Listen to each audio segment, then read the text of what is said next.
divine. Je voudrais que tu le dises avec moi. Dérangement divin pour la bénédiction divine. On lit ensemble dans Marc. Marc au chapitre 11 et on va lire versets 15 à 17. Marc 11, 15 à 17. Et tu peux te lever avec moi pour lire la parole de Dieu, la sainte parole de Dieu. Alléluia.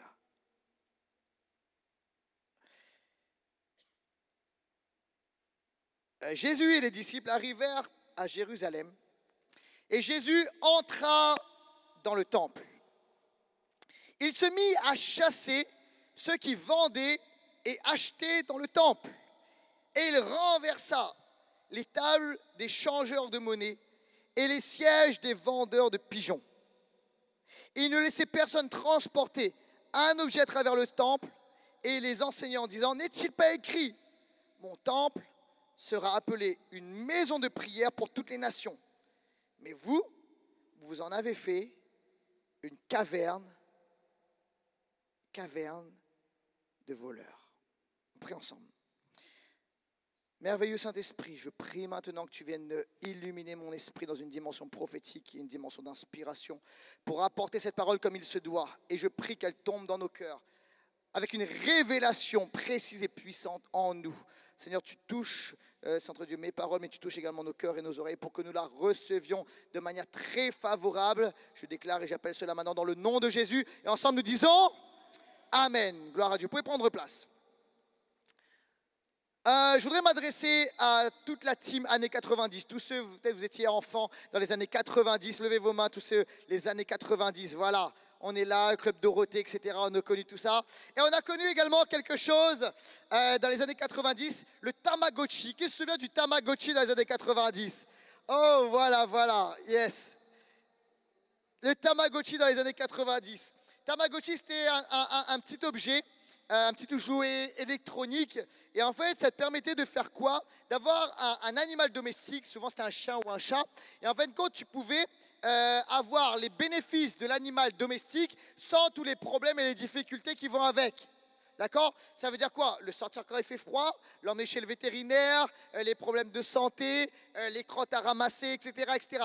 Les poils qui sont sur les coussins. Vous voyez tout ça? Est-ce qu'il y a des gens qui ont des animaux domestiques? Vous connaissez ces réalités. D'accord? Des fois, je me dis, moi, je prendrais bien un chien. J'aime bien les chiens. D'accord? Moi, je ne suis pas dans l'équipe des chats. D'accord? Les chats, c'est les animaux de Satan. Non, je rigole, c'est pas vrai.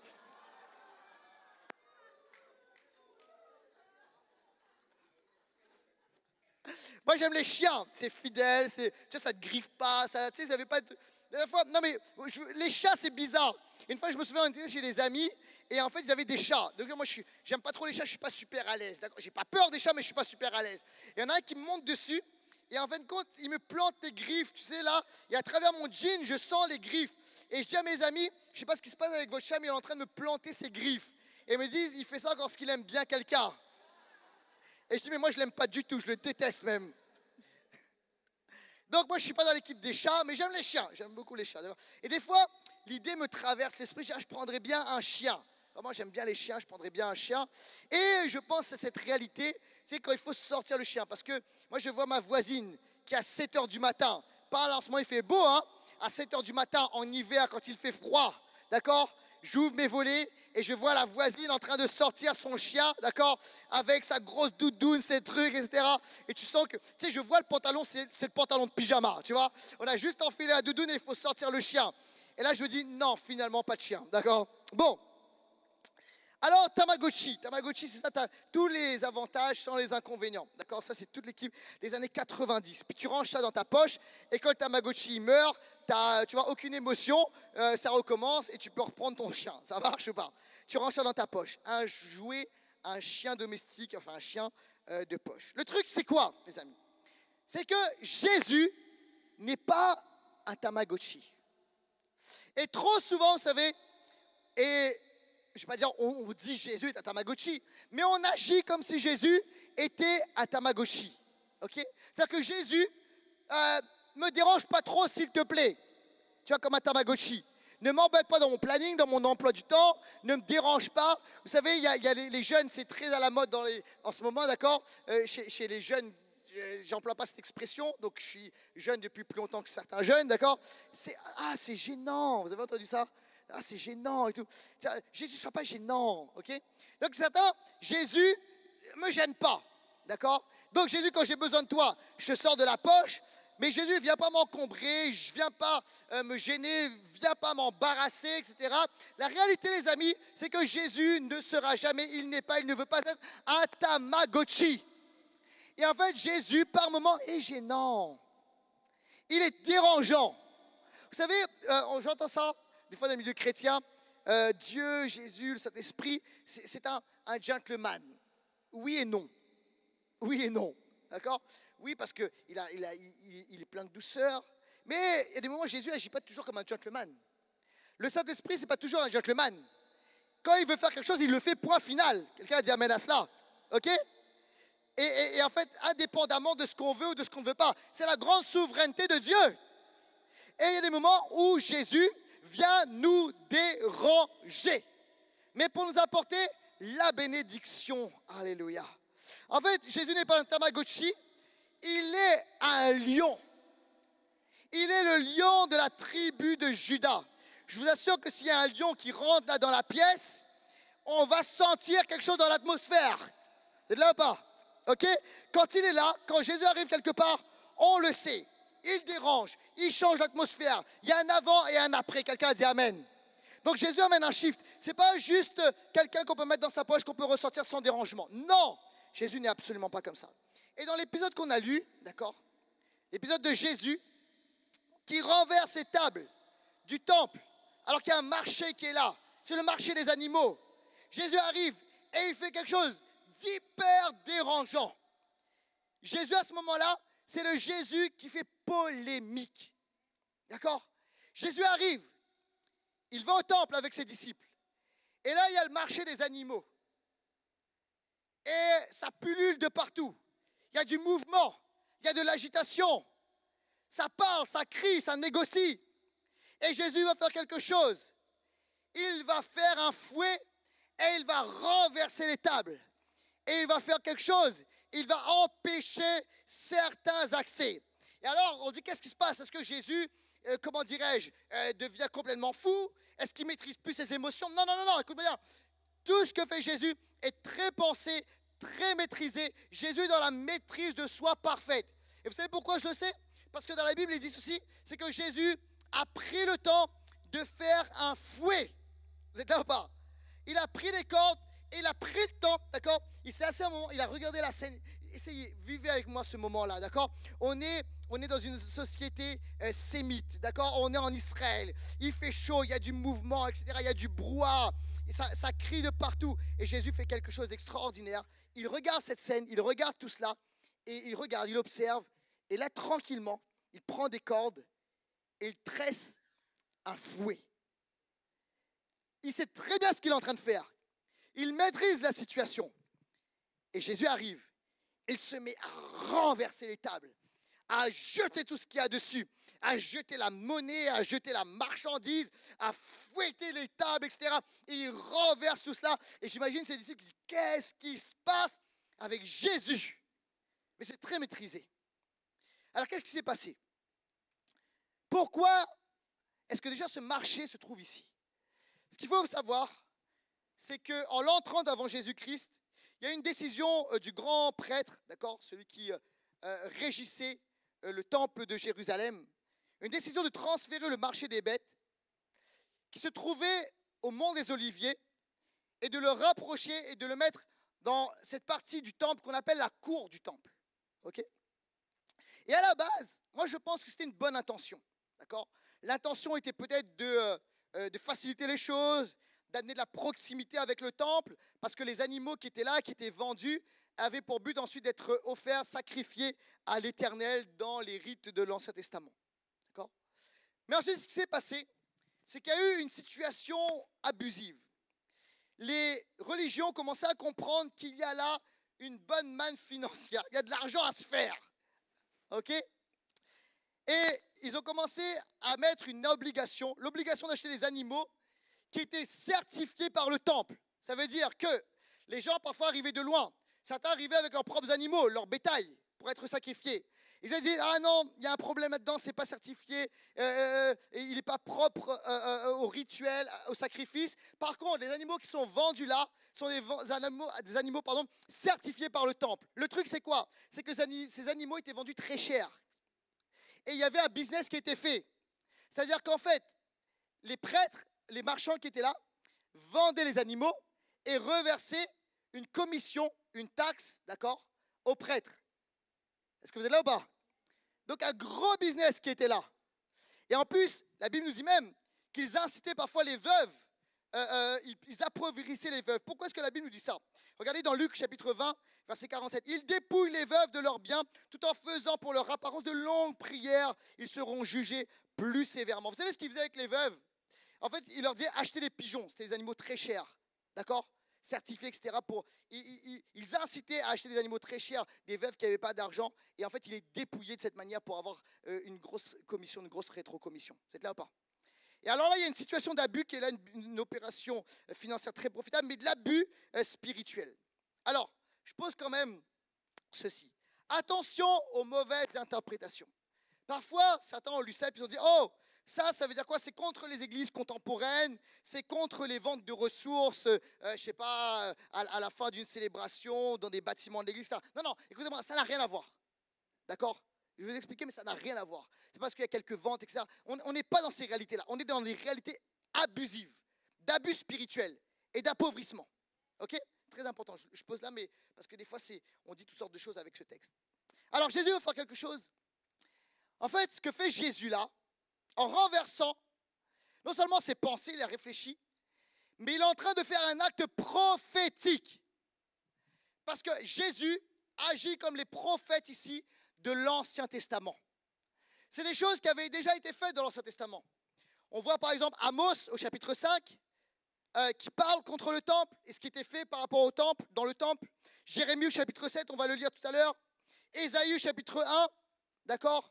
Et en fait, on voit des situations similaires où des prophètes de l'Ancien Testament se sont levés et ont parlé contre les actes qui étaient faits dans le temple. Et Jésus ici s'inscrit dans la lignée des prophètes de l'Ancien Testament. Il fait un acte prophétique. Il n'est pas en train de faire n'importe quoi. Il est en train de faire quelque chose qui avait déjà été fait auparavant. Et maintenant, on va lire ensemble. On va lire dans Néhémie au chapitre 13. Néhémie au chapitre 13. Et pendant que vous cherchez dans vos bibles papier, on va mettre un peu de clim. Je sens certains là, je sens le... Ça va ou pas? Non? Je sens la chaleur. Non? Non? Un petit peu pour moi alors. Ok, merci. Ok. J'ai tenté, alors je dis pour moi. Ok. Néhémie chapitre 13. Après on coupera. Néhémie chapitre 13. Regardez ce qui... Je n'étais pas à Jérusalem au moment où tout cela se passait, car j'étais retourné auprès du roi la 32e année du règne d'Artaxerxès, roi de Babylone. À la fin de l'année, j'ai demandé au roi la permission de revenir à Jérusalem, mais je me suis aperçu du mal qu'avait fait Eliashib au profit de Tobidja, en lui aménageant une pièce, écoutez bien, dans les parvis, c'est très intéressant ça, dans les parvis de la maison de Dieu. Les parvis de la maison de Dieu, c'est la cour du temple. Vous êtes là ou pas? Donc Tobidja, c'est un non-juif. Ok? Et un ennemi, d'un peuple ennemi d'Israël. Écoutez bien, je me suis aperçu du mal qu'avait commis Eliashib au profit de Tobidja en lui aménageant une pièce dans les parvis de la maison de Dieu. J'en ai éprouvé un très grand déplaisir, écoutez bien, et j'ai jeté hors de cette pièce tous les objets qui appartenaient à Tobidja. Puis j'ai ordonné qu'on purifie les salles avant d'y faire redéposer les ustensiles de la maison de Dieu, ainsi que les offrandes et l'encens. En fait, Jésus est en train de refaire, de perpétuer, de continuer ce que les prophètes de l'Ancien Testament ont fait. C'est-à-dire que ce lieu est un lieu saint et on n'y fait pas n'importe quoi, on n'agit pas n'importe comment. Jésus est là, il s'inscrit dans la lignée des prophètes de l'Ancien Testament. Est-ce que vous êtes avec moi ou pas? Ok, on pousse un peu plus loin, on va un peu plus loin. Suivez-moi bien, je vais quelque part avec tout ça. Alors, la réalité, c'est, la question qu'on peut se poser, c'est pourquoi finalement Jésus là se transforme en lion? Alors oui, il y a de l'abus. D'accord, l'abus spirituel. Mais là, Jésus aurait pu discuter avec les prêtres, leur dire arrêtez, etc. Pourquoi Jésus accomplit cet acte qui peut nous paraître excessif? Qu'est-ce qui se passe ici? En fait, quand tu regardes bien, Jésus va citer un texte de la Bible. Et il ne va pas citer n'importe texte de la Bible, il va citer le texte d'un prophète de l'Ancien Testament, c'est Jérémie. au chapitre 7. Et on va lire ensemble parce que ça va nous donner tout un éclairage. En fait, c'est très important de comprendre. Vous savez, l'Ancien Testament, tu ne peux pas bien comprendre. Plus tu grandis dans la parole, tu ne peux pas bien comprendre le Nouveau Testament si tu ne vas pas dans l'Ancien Testament. D'accord? Et en fait, tout ça est imbriqué, tout cela fonctionne ensemble. C'est extraordinaire la parole. Vous êtes là ou pas? Bref. Jérémie 7, 9 à 11. Voici le texte qu'il va citer et on va le lire un peu plus largement que le passage que Jésus va citer. Quoi? Vous vous permettez de voler, tuer, commettre des adultères, prêter serment de façon hypocrite. Il s'adresse aux prêtres, aux religieux à ce moment-là, d'accord? Faire brûler de l'encens en l'honneur de Baal, suivre d'autres dieux que vous ne connaissez pas, puis vous venez vous présenter devant moi dans ce temple auquel mon nom est associé, et vous dites, nous avons été délivrés. Et c'est pour commettre toutes ces horreurs. Est-il, à vos yeux, une caverne de voleurs? C'est vraiment une caverne de voleurs. Ce temple auquel mon nom est associé. Moi-même, je constate que tel est le cas, déclare l'Éternel. Jésus dit ceci. Il reprend cette expression. Est-ce une caverne de voleurs? Pourquoi est-ce que Jésus dit cela? Il cite Jérémie 7 à ce moment-là. Écoutez bien ceci. Quel était le problème? Il y avait un problème d'abus spirituel. Mais j'ai presque envie de dire que c'était un problème, j'allais dire presque secondaire. Il y avait un problème encore plus profond. Et c'est Jérémie 7 qui nous le dit. Et ça va apparaître à l'écran. Le problème est un problème d'accès spirituel. Écoutez bien ceci. Il est dit là, dans Jérémie 7, c'est que vous offrez de l'encens en l'honneur de Baal et vous suivez d'autres dieux. C'est-à-dire qu'à ce moment-là, dans l'enceinte du temple, cette partie du temple, il y avait des louanges, des sacrifices, de l'adoration, des invocations à d'autres puissances spirituelles que l'Éternel. Et à ce moment-là, c'est la raison pour laquelle Jérémie dit c'est une caverne de voleurs. Et le mot caverne est très important ici. Très important. En fait, écoutez bien, le problème là ici, spirituel, dans le temple, est un problème d'accès spirituel. Écoutez bien ceci.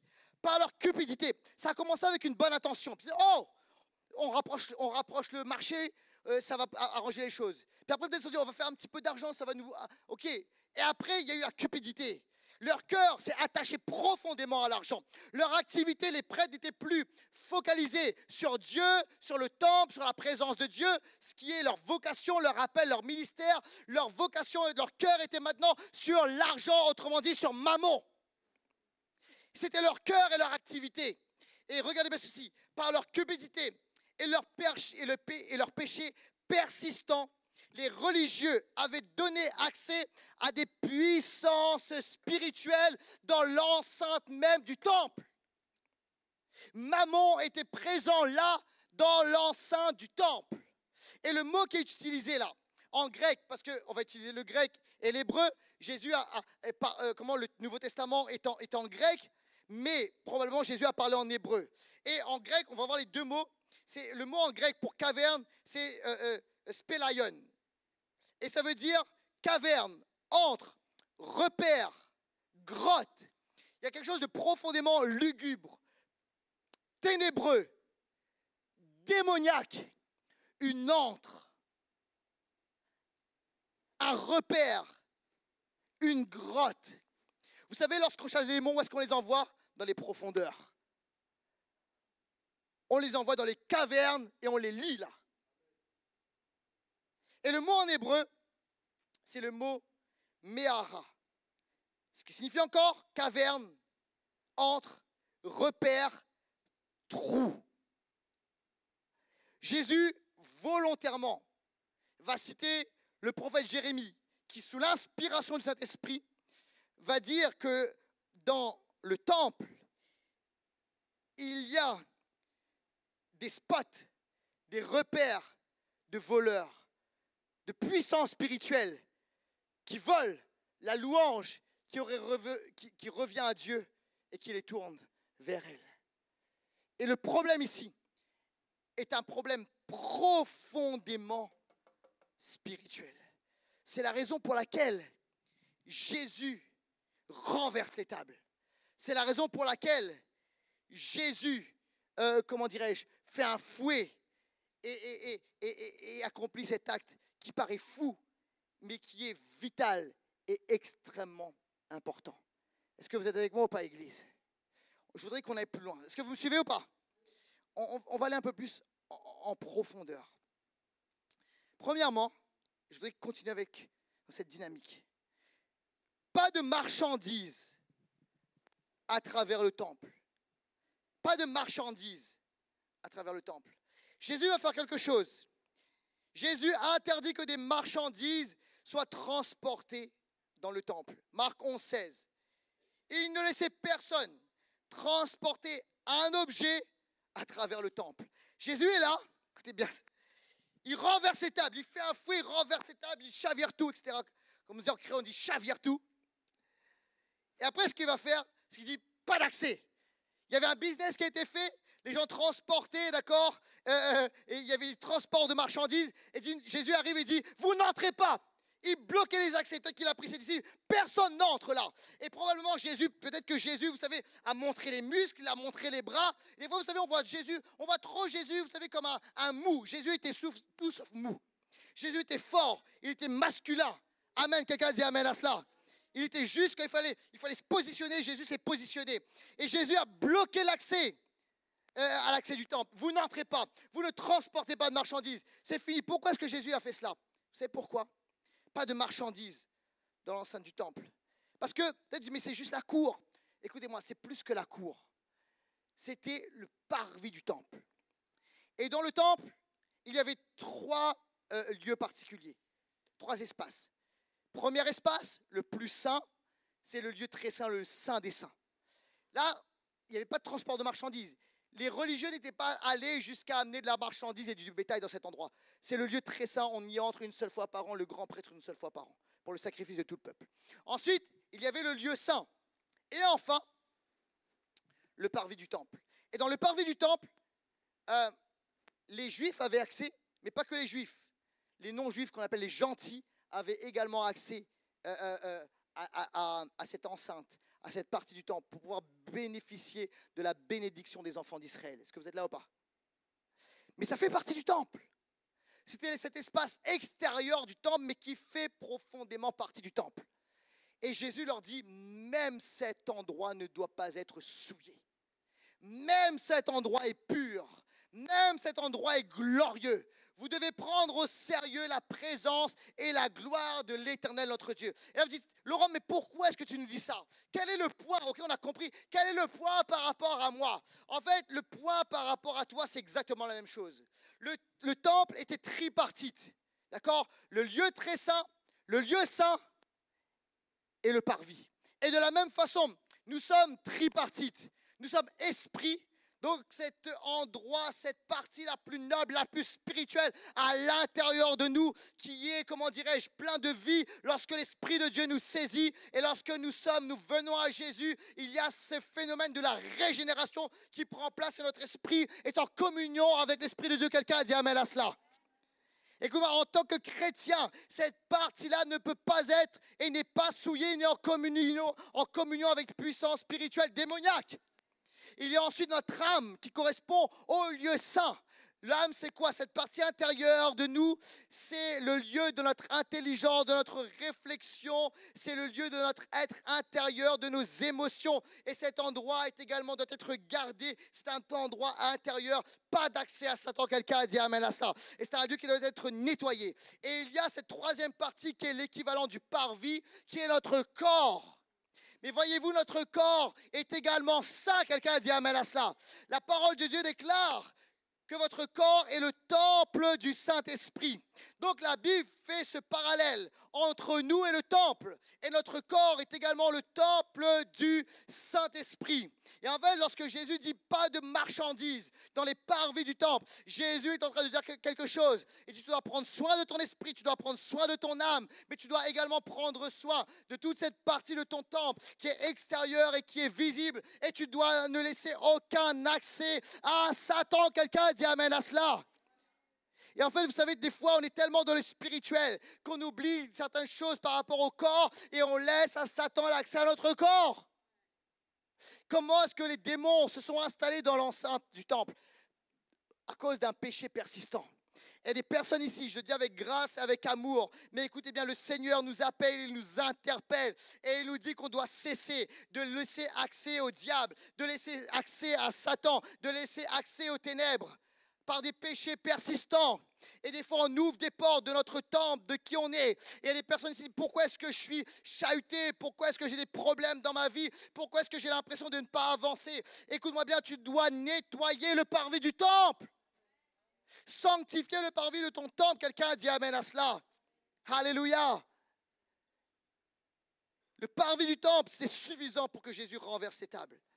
Par négligence, certains ont laissé accès aux puissances mauvaises dans leur vie. Mais ça commence par le parvis. Ça commence par notre corps, par nos yeux, par nos paroles, par nos oreilles, par tout ce qu'on va laisser rentrer en nous. Et alors que tu persistes et que tu laisses, écoute-moi bien, c'est comme si tu donnes une autorisation à Satan pour venir squatter à l'intérieur de toi. Il y a des chrétiens, on doit être libérés, et pas que chrétiens, nous devons être libérés de tous ces squatteurs. Il y a des cavernes de voleurs parfois qui sont là dans la vie des chrétiens.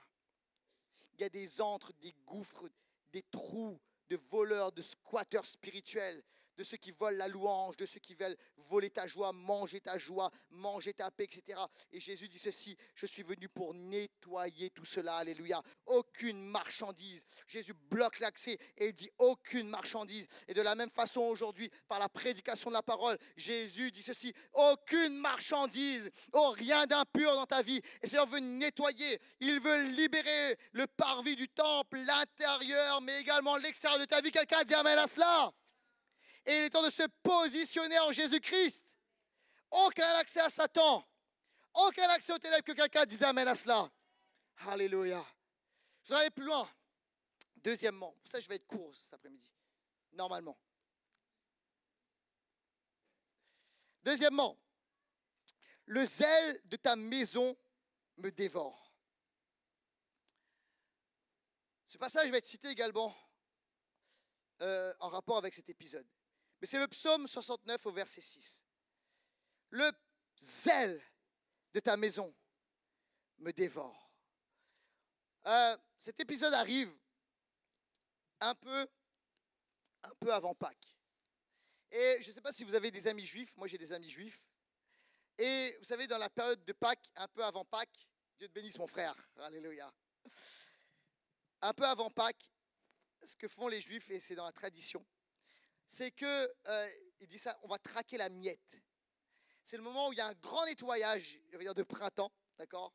Et l'idée, c'est de nettoyer les maisons en profondeur et d'enlever toute trace de levain, d'accord? Le vin étant là, ici, un symbole du péché et du mal. Donc, on nettoie la maison avant Pâques et on traque la miette, toute trace de levain. Grand nettoyage en profondeur. Et de la même façon, Jésus arrive ici, et ce qu'il fait au niveau de son temple, c'est qu'il va traquer la miette. Il va nettoyer la maison. Et il va y aller avec zèle. Nettoyer en profondeur. Et regardez bien ici, quelque chose qui est très intéressant. C'est que nous voyons ici un Jésus et un Messie qui est profondément zélé. Le zèle de ta maison me dévore. C'est un lion dévorant qui se lève ici. Et vous savez, parfois, et ça va apparaître à l'écran, beaucoup pensent à Jésus comme uniquement un agneau. Jésus agneau. Et on aime bien, moi j'aime bien le Jésus agneau. Tout doux, ok. Mais écoute-moi, Jésus est l'agneau et le lion. Quelqu'un a dit amen à cela. Alors, il est venu, lors de son premier passage sur terre, Jésus s'est particulièrement manifesté comme l'agneau de Dieu, c'est vrai, d'accord? Mais il s'est exprimé également comme un lion, et le lion de la tribu de Juda. Et dans son prochain retour, lorsque Jésus reviendra, Jésus, premier retour, particulièrement comme un agneau. Mais le deuxième retour, Jésus va particulièrement se manifester comme le lion de la tribu de Juda. Et parfois, on a oublié cette facette de Jésus, cette particularité de Jésus. Il est l'agneau et le lion à la fois. Et vous savez, même souvent, vous savez, dans les, comment dirais-je, dans les films ou dans les séries au sujet de Jésus, je trouve qu'on voit Jésus beaucoup comme un agneau, mais on ne voit pas beaucoup souvent cette partie de Jésus, cette personnalité de Jésus, ce caractère de Jésus qui surgit comme un lion.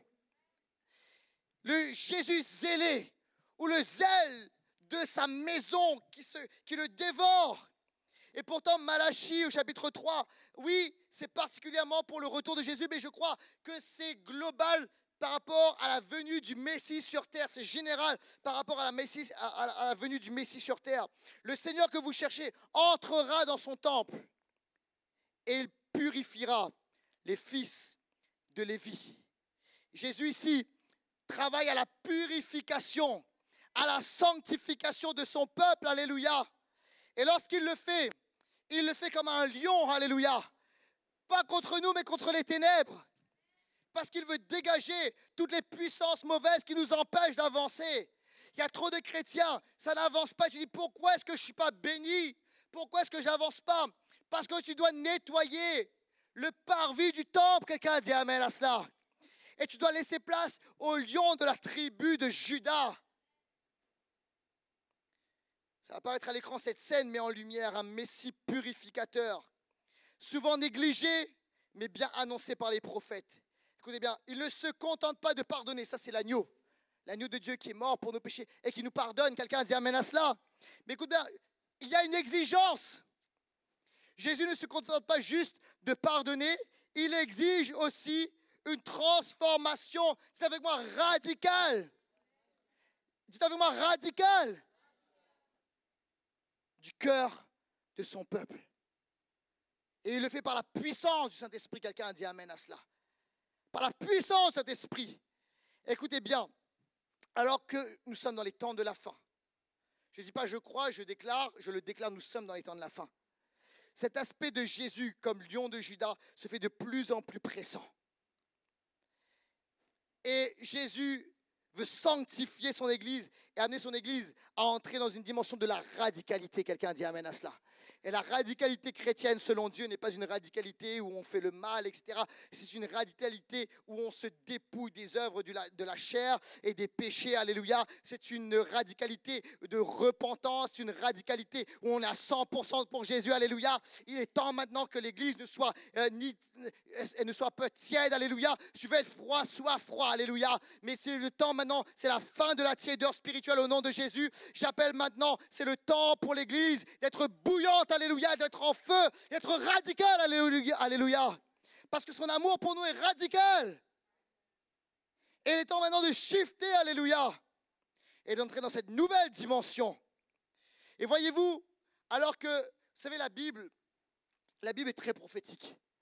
Et constamment, en fait, la Bible, est, dans le Nouveau Testament, en fait, il y a des accomplissements prophétiques, et en plus, dans les évangiles, il y a aussi du prophétique. Toute la Bible est prophétique.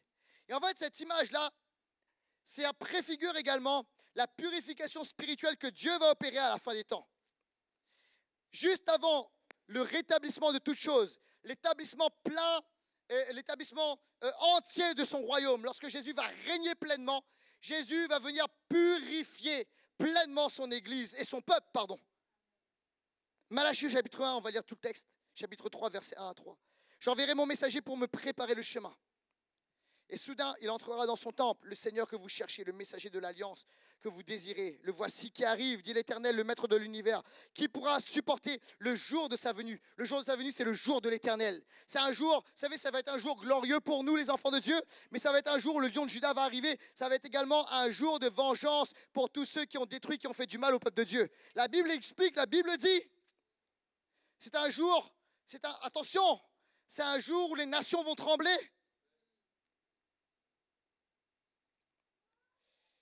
Mais tout cela appartient à l'Éternel. La vengeance appartient à l'Éternel. La Bible appelle ce jour un jour de vengeance de l'Éternel. Des fois, on oublie trop des choses. On prend ce qui nous arrange. Vous voyez ce que je veux dire? Ah, ça, Jésus. Non, il faut prendre tout de Jésus. Quelqu'un dit amen à cela. Qui restera debout quand il apparaîtra? En effet, Il sera pareil à un feu purificateur, à la lessive des blanchisseurs. Il s'assiera pour fondre et purifier l'or. Il purifiera, écoutez bien, les descendants de Lévi. Ça parle du peuple de Dieu ici, ça parle des adorateurs, ça parle de ceux qui sont prêtres. Et en Jésus-Christ, nous sommes tous sacrificateurs. Quelqu'un a dit amen à cela. Selon l'ordre de Melchisédek, nous dit Hébreu. Il les rendra purs comme on rend pur l'or et l'argent. Et c'est suivant la justice qu'ils présenteront. Et c'est suivant la justice qu'ils présenteront des offrandes à l'Éternel. Alléluia. Donc Jésus fait quelque chose qui est prophétique également. Comment dirais-je, de manière échantillonnaire, il est en train d'annoncer ce qui va prendre place à la fin des temps, pour la restauration de toutes choses. Et alors que nous entrons, que nous sommes dans la fin des temps, et les temps s'accélèrent, les choses s'accélèrent, le Seigneur appelle son Église à nettoyer, à la purification, à la sanctification. Et il vient pour dévorer les voleurs, les cavernes de voleurs que nous avons laissées. Quelqu'un dit amen à cela. Alors, mon message, c'est dérangement divin pour la bénédiction divine. Et en fait, il y a une bénédiction par rapport à cela. Et on va dans mon troisième point et dernier point. J'appelle l'équipe de louange à bien vouloir revenir. La bénédiction du royaume. Il y a un dérangement divin. Jésus arrive, il dérange tout, il renverse tout. Et lorsqu'il arrive dans notre vie, peut-être qu'il y a des choses là qui étaient bien établies, des habitudes de vie, des façons de voir, de penser, d'agir. Ok ? On a des habitudes par rapport à notre temple intérieur et tout. Puis il y a toutes sortes de choses qu'on avait laissées. Et Jésus arrive et dit, je viens mettre de l'ordre là-dedans, mais ça va commencer par, pour toi ça va être un bazar, mais moi je vais mettre de l'ordre là-dedans. Ok ? Et il commence à changer des choses dans notre vie. Il commence à bousculer des choses dans notre vie. Il commence à déranger des choses dans notre vie. Ça commence à être le bazar autour de... Parce que Jésus remet de l'ordre. Quelqu'un a dit amen à cela. Il est en train de réaligner. Quelqu'un a dit amen à cela. Mais c'est pourquoi? C'est pour la bénédiction divine. Alléluia. Parce que, juste après cet épisode, et maintenant on va lire dans Matthieu. Parce qu'il y a cet épisode dans Matthieu, dans Marc et également dans Luc. Dans Matthieu, au chapitre 21, un peu après cet épisode, on est toujours dans la saison de Pâques. Ok. Chapitre 21, versets 14 à 16. Des aveugles et des boiteux s'approchèrent de lui dans le temple, et il est guéri. Mais les chefs des prêtres et les spécialistes de la loi furent indignés à la vue des choses merveilleuses qu'ils avaient faites, et des enfants de Dieu qui criaient dans le temple, « Hosanna !» Écoutez bien, c'est très important, « Au fils de David !» Au fils de David, c'est très important, alléluia. Et lui dire, entends-tu ce qu'ils disent? Est-ce qu'il y a des gens ici, vous regardez en ce moment Prime Video? Peut-être vous regardez House of David, ok? Moi en ce moment, avec ma femme, c'est la série qu'on regarde, House of David. Et je dis, c'est génial, c'est sur David, le roi David, d'accord? Et je me souviens, il y a peut-être un an de cela, on était en repas de Noël en famille, et on était là en train de rigoler et tout. Et puis je dis à la famille, je dis, un truc qui serait génial, c'est d'avoir une série sur David, parce qu'il y a tout dans la vie de David pour faire une super série. Moi, j'avais dit Netflix. Et j'avais trouvé le titre, mais j'ai dit King David. C'était très compliqué à trouver, d'accord? King David. Et alors, c'est pas Netflix, mais c'était Prime Video qui a fait, d'accord? Et j'aime vraiment cette série. Et alors, il y a ces romans, il y a de l'histoire en plus, etc. C'est normal, c'est une série. Mais franchement, c'est bien fait. Franchement, c'est bien fait. Bref, je ferme la parenthèse. Pourquoi je dis ça? Parce que le roi David n'est pas n'importe quel roi. C'est le roi qui est porteur en lui du Messie qui doit venir. Et en fait, le roi David dit, sa lignée, sa descendance n'aura pas de fin. Pourtant, dans l'Ancien Testament, on voit à un moment, ça s'est arrêté, la lignée de David. Comment ça se fait? C'est parce que celui qui est sorti de David, le Messie, a un règne qui sera éternel. Quelqu'un a dit amen à cela. Et son nom est Jésus. Alors il rentre à Jérusalem et les enfants crient, Hosanna à qui? Au fils de David, c'est-à-dire celui qui amène ce royaume attendu, éternel, glorieux, qu'Israël attendait depuis tellement de temps, avec impatience. Et en fait, ils sont en train de dire, le royaume de Dieu est là. Et là, Jésus, c'est d'imaginer, la foule est là, ça acclame Jésus. Il y a des palmiers qui sont jetés, des feuilles de palmiers qui sont jetées à ses pieds. Il y a des acclamations. Et Jésus, là, accomplit des signes, des prodiges, des miracles. Il n'y a que le royaume là, qui est là. Tu as l'impression que le royaume de Dieu est déjà là. Entièrement, intégralement, parce que c'est glorieux tout ce qui prend place. Tu as l'impression que la nouvelle Jérusalem est déjà descendue. Et pourtant, c'est juste un bout, un échantillon de ce qui va arriver. Est-ce que vous êtes avec moi ou pas? Ils lui dirent, entends-tu ce qu'ils disent? Jésus leur dit, oui. N'avez-vous jamais lu ces paroles? Tu as tiré des louanges de la bouche des enfants et des nourrissons. Des fois, certains disent, oh, Jésus n'a jamais dit. Parfois, certains comment dirais-je, je ne citerai pas de nom de religion, etc. Certains qui disent que Jésus n'est pas Dieu, Jésus n'a jamais dit qu'il était Dieu. Dans les évangiles, on ne voit pas ça. Regardez ce que dit Jésus là. Il dit, hey, les religieux disent, tu vois pas ce qu'on dit sur toi? Arrête-les. Ils sont en train de faire des louanges là pour le Messie, d'accord? Et des louanges qui t'élèvent et qui te glorifient. Jésus va même plus loin. Il leur dit ceci, il leur dit, n'avez-vous jamais lu? Tu as tiré des louanges de la bouche des enfants et des nourrissons. Les louanges sont pour qui dans la Bible? Ils sont pour qui? L'Éternel dit, c'est pour Dieu. Donc Jésus est en train d'affirmer là, je suis le Messie et je suis Dieu. Alléluia. Alléluia. Si des fois on vous dit, oh, Jésus n'a jamais dit qu'il était Dieu, allez, lisez-leur Matthieu chapitre 21. Jésus n'a jamais contesté qu'il méritait la gloire et la louange. Alléluia. Il est pleinement Dieu, 100% Dieu. Alléluia. Mais regardez ce qui prend place ici. Après la purification, après le dérangement divin, arrive la bénédiction divine. Après la purification, arrive la restauration. Et ça, les amis, c'est un grand principe biblique. Après avoir chassé les marchands, Jésus guérit les aveugles, les boiteux dans le temple. Et il montre qu'après la purification, cette parole de jugement, vient la restauration. Et cela juste, c'est préfigure le royaume messianique. À la fin des temps, Jésus va revenir et va installer son règne partout. Ça préfigure, c'est une annonciation de ce qui va arriver, de ce qui arrive dans la fin des temps. Quelqu'un a dit amen à cela. Parce qu'au rétablissement de toutes choses, Ésaïe dit ceci au chapitre 35, versets 5 et 6. Alors les yeux des aveugles seront ouverts, les oreilles des sourds seront débouchées. Alors le boiteux sautera comme un cerf et la langue du muet lancera des cris joyeux. Alléluia! Oui, de l'eau jaillira dans le désert et des ruisseaux dans la plaine aride. Vous voyez, c'est exactement ce qui prend place. Jésus commence, il amène la purification. Il amène la sanctification. Il dit maintenant c'est le lion de Juda qui arrive. Il vient dévorer les voleurs, les cavernes de voleurs. Mais pourquoi Jésus fait-il ça? Il nous amène dans la repentance. Pourquoi? Pour amener ensuite la bénédiction, la grâce, la faveur, le royaume de Dieu qui vient avec force. Et ça, les amis, c'est un cycle biblique. C'est une obligation biblique.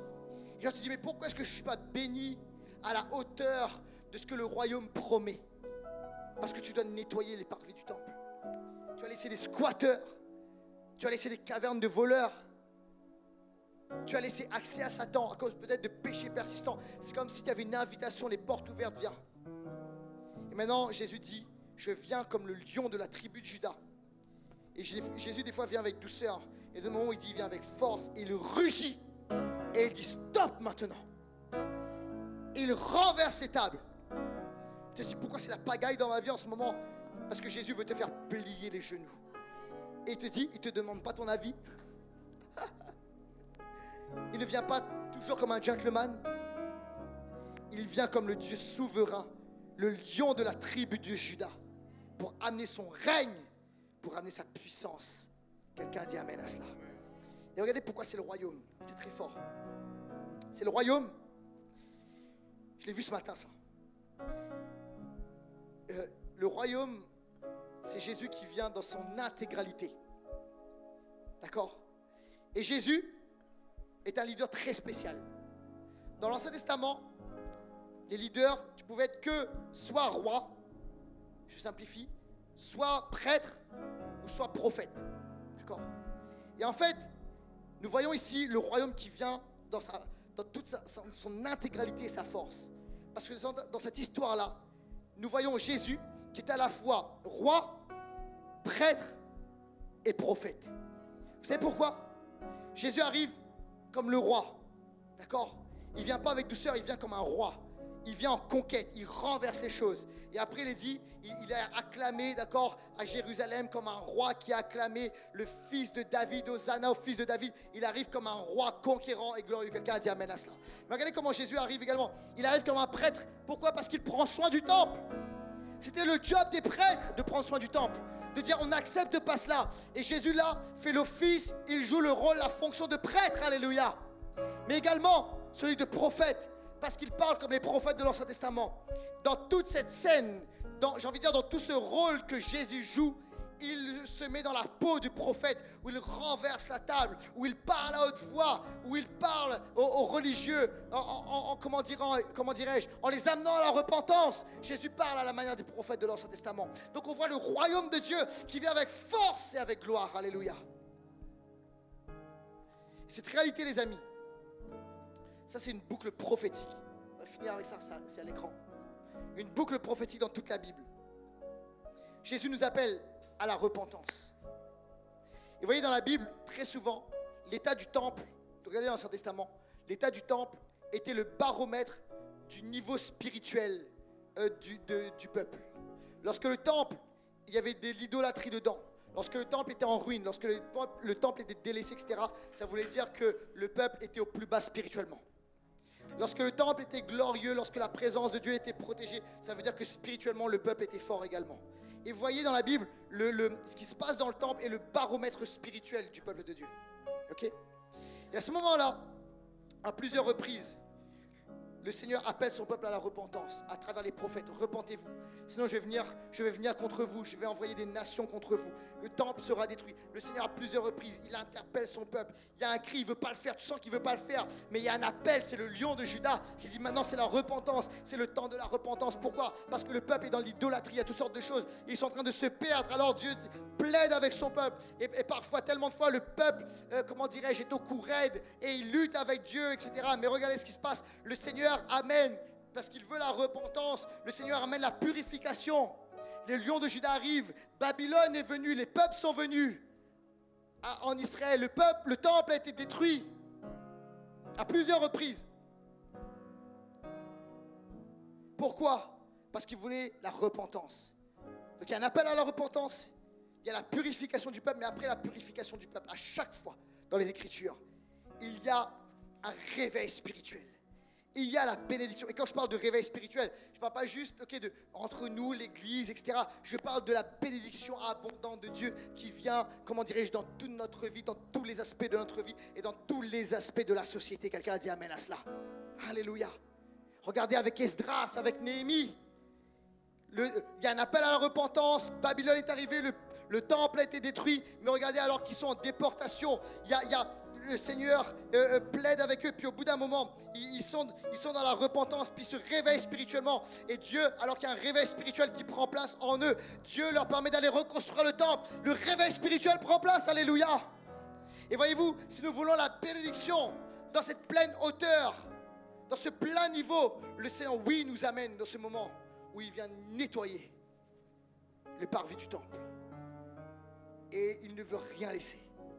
Et il est temps maintenant qu'en tant qu'enfants de Dieu, nous puissions entrer dans toutes les bénédictions que le Seigneur a pour nous, dans l'intégralité de sa faveur.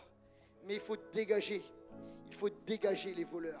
Il faut dégager ces cavernes de voleurs, ces trous de voleurs avec les puissances spirituelles qui ont été laissées, quel que soit leur nom. Dans Jérémie parle de Baal. Ensuite, avec Jésus, il est question de Mammon. Quel que soit leur nom, quelle que soit leur puissance, au nom de Jésus, je prends maintenant l'initiative et je prends autorité sur ces puissances. Je viens dans la repentance. Pardon, Seigneur, pour mes péchés. Je ferme les portes, premièrement. Je ferme les portes par rapport aux péchés que j'ai laissés dans ma vie, par rapport aux péchés persistants, peut-être dans ma famille. Je me repens par rapport à cela et je dégage au nom de Jésus ces puissances spirituelles et je purifie tous les aspects de mon temple parce que je suis le temple du Saint-Esprit. Et vous allez voir, et on va voir la bénédiction de l'Éternel qui va couler en nous et à travers nous. Que quelqu'un dise amen à cela et applaudisse, alléluia, le lion de la tribu de Juda, alléluia.